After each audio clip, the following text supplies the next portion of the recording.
Let's have a quick review about the permanent tissue. Permanent tissue is mostly two types, simple permanent and complex permanent.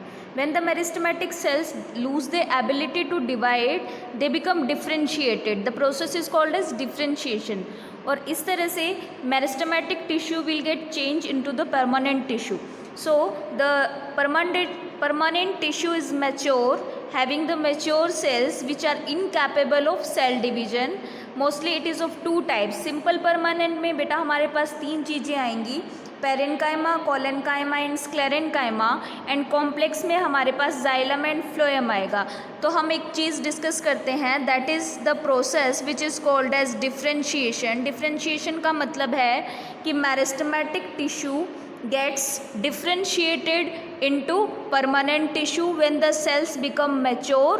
अब उनका size और grow नहीं करेगा, sales अब divide करना बंद कर देंगी, वो स्पेशलाइज हो जाएंगी किसी फंक्शन को परफॉर्म करने के लिए. They are special in their function, they perform a specific function. The process is called as differentiation and the tissue is permanent tissue. So there is a difference between the meristematic tissue and permanent tissue, that meristematic tissue has the cells which have the ability to repeatedly divide.